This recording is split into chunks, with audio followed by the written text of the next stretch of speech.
sulaman ini atau kecosan ini adalah sebuah simbol atau semiotik bahwa sebagai Presiden Republik Indonesia, Abah Anies akan mempersatukan Indonesia kembali. Silakan, Mbak.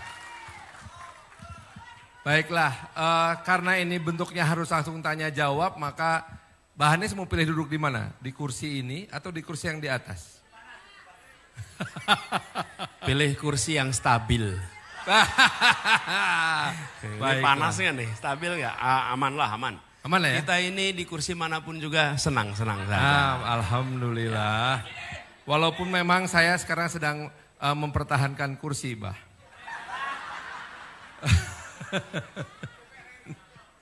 Baik, Bah.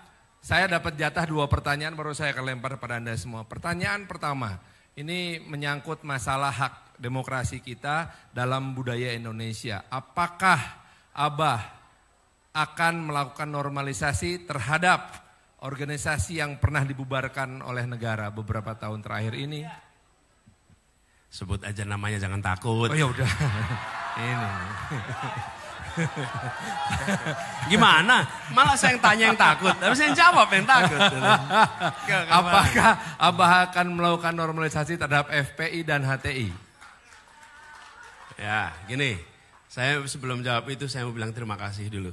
Buat semua seniman budayawan di Bandung yang sudah bersama-sama menyiapin ini.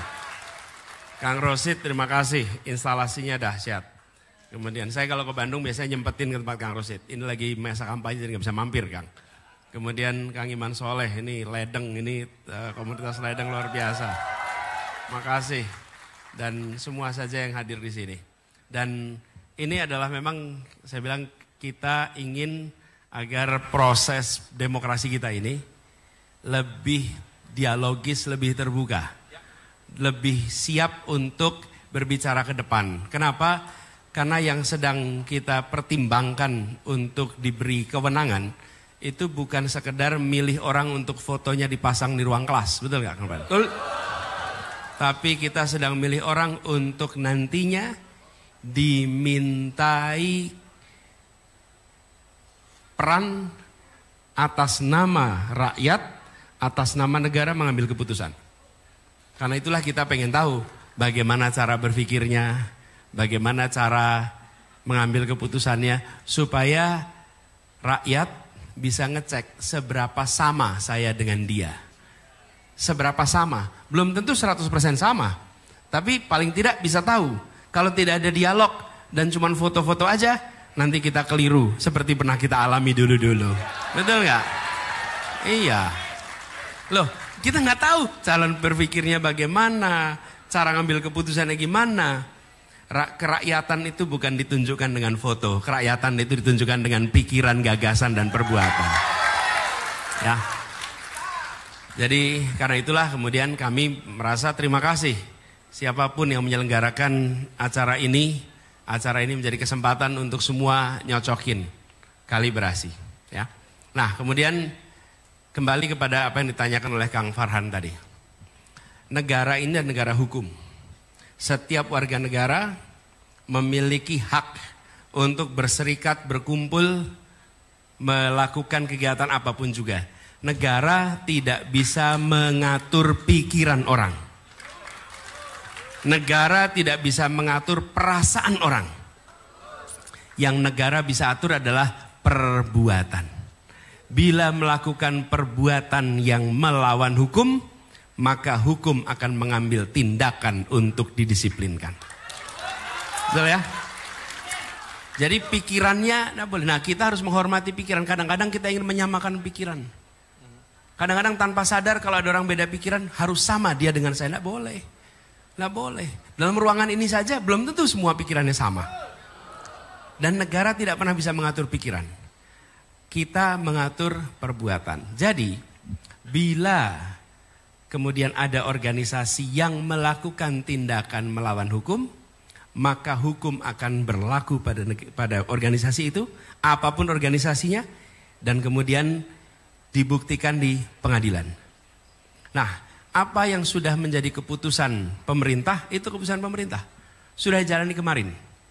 Jadi bagi kami, kita hormati keputusan yang sudah dilakukan oleh pemerintah.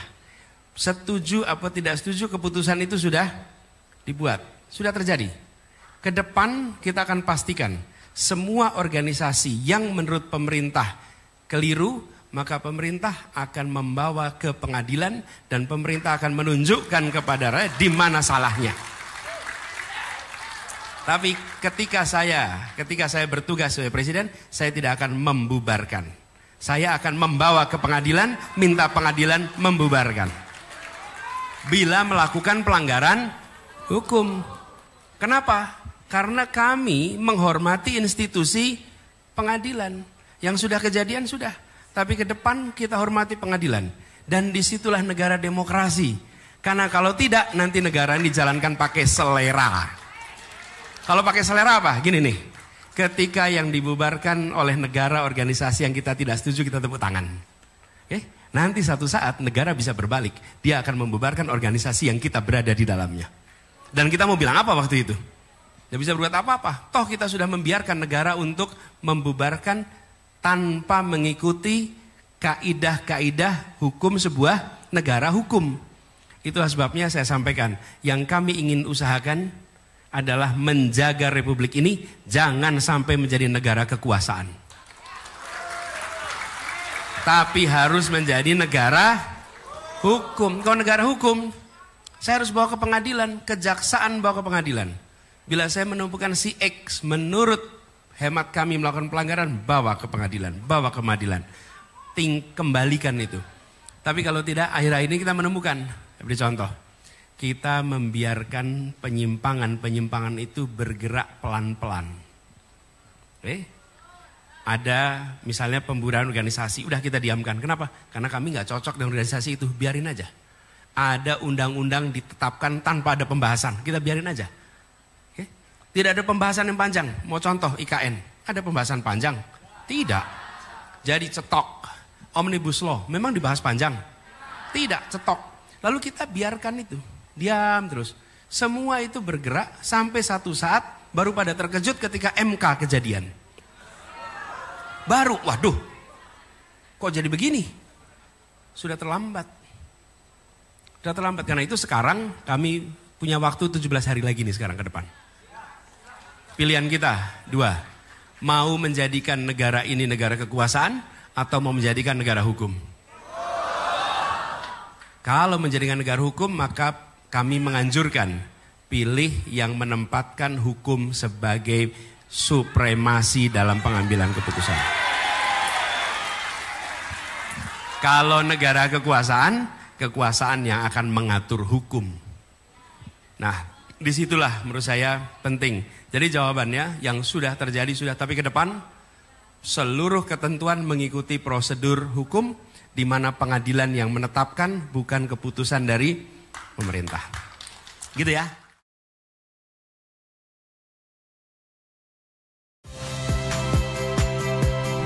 Saya Rahmat Ibrahim.